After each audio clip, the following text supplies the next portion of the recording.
the home environment, and what are the parents in a state where they can ensure that learning is happening, or anything for that matter is happening at home.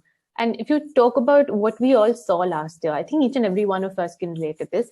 We were home and it was scary, and a lot of us must have experienced stress, anxiety. And I mean, for somebody, as you know, I'm sitting in home privileged with my family, and I would still have these breakdowns where it was so scary. Like every moment was scary. Like, oh, will somebody in my house get COVID? Or, you know, what's going to happen? And it's really difficult.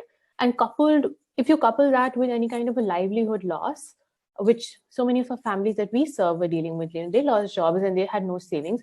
One can only imagine what was happening in the household in terms, and what toxic stress can do to a child, also to the child's development, especially when we talk of the earliest years.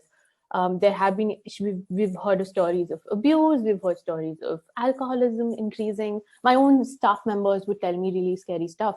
And so just one thing I learned, and I think we all learned, that mental health and mental wellness just always takes a backseat, but how important it is, like how important it is to take care of our own well-being mentally. Because I mean, I think just overall, that's never really the narrative, that's never spoken about. You know, when we talk of health, we think physical health, and like mental health is shunned. It's just like, oh, you go to therapy, you're crazy.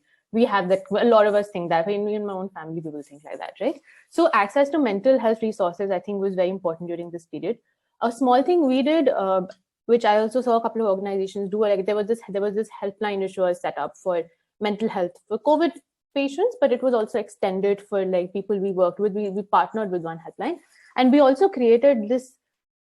We created additional content which went beyond the purview of early learning, because we realized that no learning is going to happen. Like, who's going to think of early learning when the family is like, there's no food to eat and I'm extremely stressed? So just simple tips and activities to parents on how do you stay grounded and why your mental well-being matters is what we created content on. And there's one anecdote I can share, that I was speaking to a group of people, and this one mother told me that, you know, Didi, I heard this call where you told me this breathing exercise, and now I do it every day with my child, and it really helps me stay focused.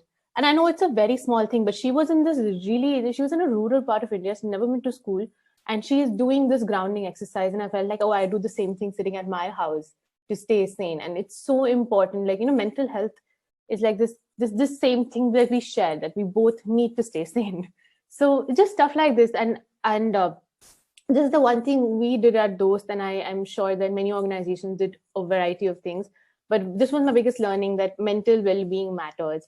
And I wish that in the coming years, that becomes like central to all organizations. So wherever we go, even in our own jobs, in our own work, in our lives, we think of mental health and we think of our wellness.